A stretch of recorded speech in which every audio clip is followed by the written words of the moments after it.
जोहार नमस्कार, मैं बबलू कुमार। अभी इस वक्त मैं चास में हूँ और चास में आज JBKSS जेल के हम पार्टी की तरफ से जिला कमेटी का विस्तार किया जा रहा है, जिसमें आप देख सकते हैं। इधर आप देखिए, यहाँ पर पूरे बोकारो जिला के जो है लोग आए हैं अपना अपना पद वगैरह के लिए। यहाँ जो पद जो दिया जाएगा उसके लिए आवेदन देने के लिए यहाँ पर जो देख रहे जितना भी देख रहे हैं आप लोग, सब यहाँ पर पहुँचे। यहाँ पर देखिए, गिरिडीह लोकसभा के प्रभारी कमलेश दा है। कमलेश दा जोहार। जोहार जोहार, आपके चैनल को और आपके दर्शकों को बहुत बहुत जोहार। आज का मीटिंग का मुख्य उद्देश्य क्या था? आज का मीटिंग जिला सम्मेलन के रूप में रखा गया है। जिला सम्मेलन करा करके जो जिला में जो अभी तक पदाधिकारी जो JBKSS के नहीं बने थे, तो उनको विकेंद्रीकरण करके उनको जो है सबको दायित्व देने का काम किया जाएगा। उसी को लेकर के यहाँ पर अपनी अपनी दावेदारी को पेश करना है। विभिन्न पद यहाँ पर जिला में रहते हैं, चाहे वह अध्यक्ष की बात हो, सचिव की बात हो, महामंत्री हो, प्रवक्ता हो, सह सचिव हो, कोषाध्यक्ष हो,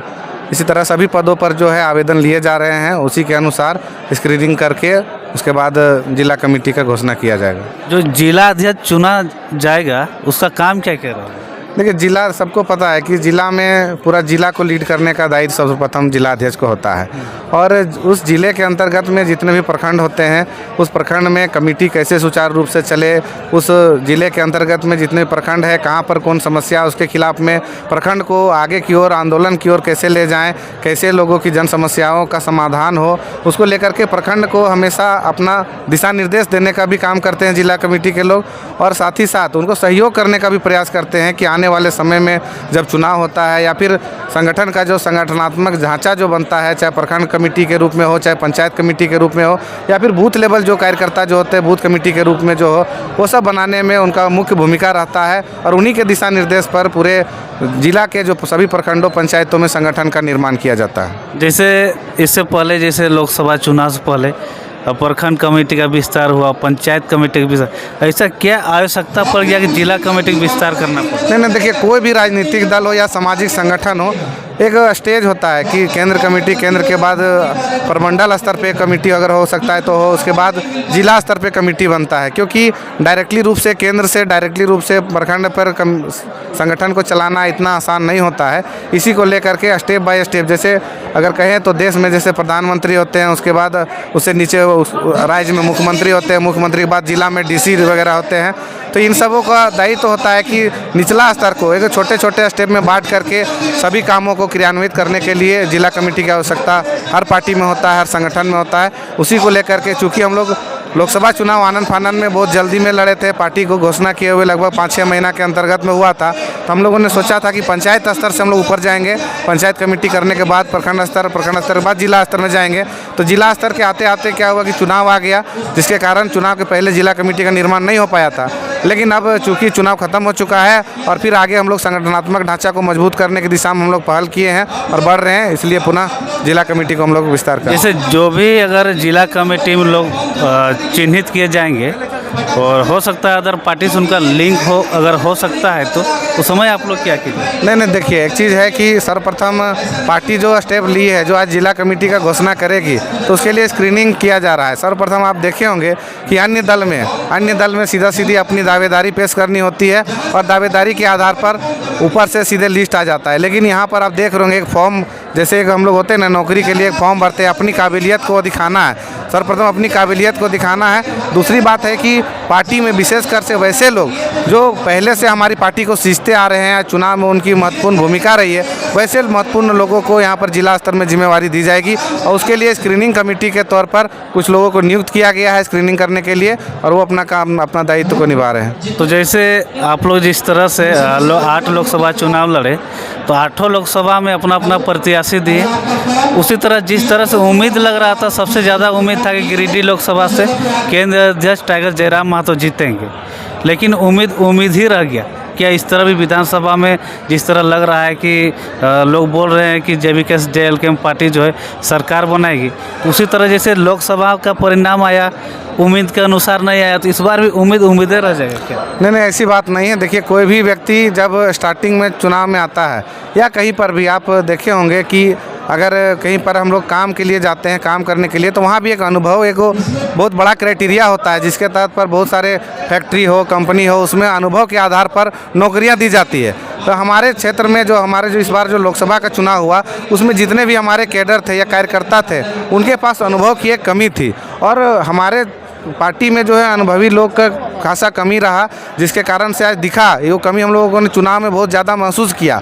लेकिन इस बार जो अभी संगठन जो भी बन रहा है, जो जिला स्तर पे जो संगठन बन रहा है, उसमें अनुभव एक बहुत बड़ा क्राइटेरिया होगा कि जो लोग जिला चलाएंगे, जो लोग केंद्र स्तर में पदाधिकारी रहेंगे, उनको अनुभव के आधार पर भी उनको जगह दिया जाएगा, ताकि आने वाले समय में ये दिक्कत नहीं हो। और रही बात विधानसभा की, तो हम लोग आपको पता होगा कि पहली बार चुनाव लड़के हम लोग पार्टी रजिस्ट्रेशन भी नहीं हुआ है अभी तक, लेकिन निर्दलीय कैंडिडेट के रूप में अगर यदि गिरिडीह लोकसभा में अगर 3.5 लाख वोट लाए हैं, तो जब पार्टी का रजिस्ट्रेशन हो जाएगा और जब कार्यकर्ता ट्रेंड होंगे, हमको पता होगा कि कार्यकर्ता को भी कभी पार्टी में प्रशिक्षण दिया जाता है। हम लोगों ने भी पहल किया था, लेकिन बूथ लेवल तक हम लोगों ने सभी पंचायतों में या सभी विधानसभा के प्रत्येक बूथ में हम लोगों ने संगठन को पूरी निर्माण नहीं कर पाया।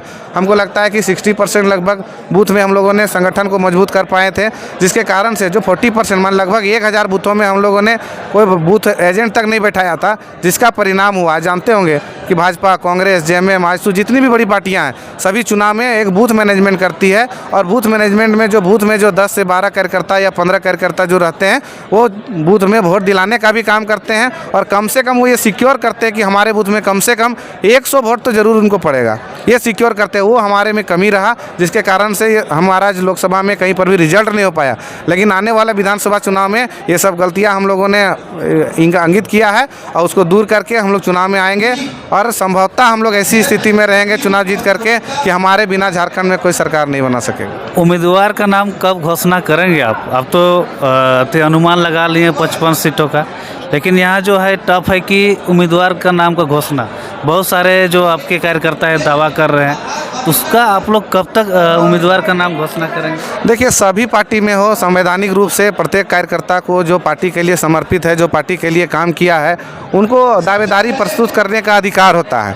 उन्होंने अपने अगर पार्टी को जो भी दिन दिया है, जो भी अपना कार्यशैली के आधार पर काम करके दिखाया है, तो उनको दायित्व है, उनको ये सोच है कि हम अगर पार्टी में अगर विधानसभा चुनाव लड़ेंगे तो सीट निकाल करके देंगे। और वैसी परिस्थिति में प्रत्येक कार्यकर्ता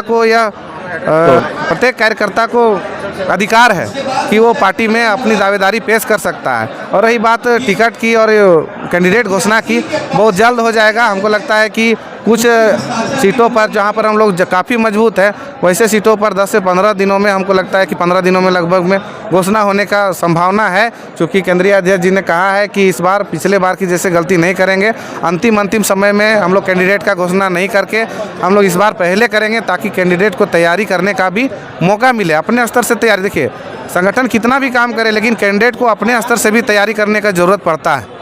जैसे बिरिंची नारायण जो बोकारो के विधायक हैं, थे कि और जैसे हार्दिक पटेल जो गुजरात का नेता थे, वो बीजेपी में आ गए, उसी तरह ऐसा नहीं कि जयराम माता की बीजेपी में आ गए, ऐसा कुछ है क्या?